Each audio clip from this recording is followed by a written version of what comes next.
அடுத்த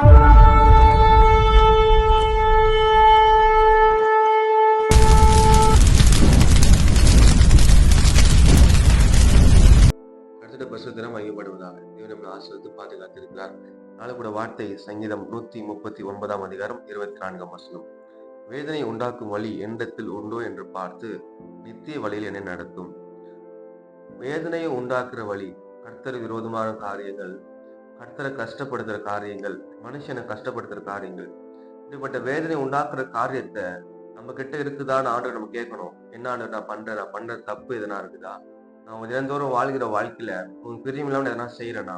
இதெல்லாம் என் இடத்துல இருக்குதான்னு பார்த்துட்டு நித்திய வழியில் நடத்துங்க. அப்ப வேதனை உண்டாக்குற வழி என்கிட்ட இருந்து எடுத்து போட்டு நான் பரிசுத்தமா வாழ எனக்கு கிருபை செய்யுங்க. உமக்கு பிரியமா வாழ கிருபை செய்யுங்க.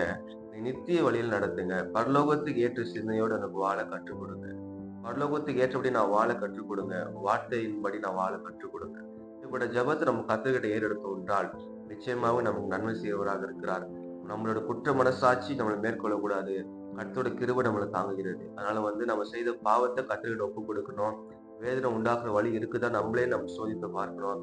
இருந்துச்சுன்னா அழுத்தி விட்டு மனம் திரும்பணும். கர்த்தர் நித்திய நடத்த உள்ளவராக இருக்கிறாரு. கர்த்தருக்கு பிரியமா வாழ்வோம். சித்தத்தை நிறைவேற்றும். கர்த்தர் மையப்படுவதாக. ஆமென்.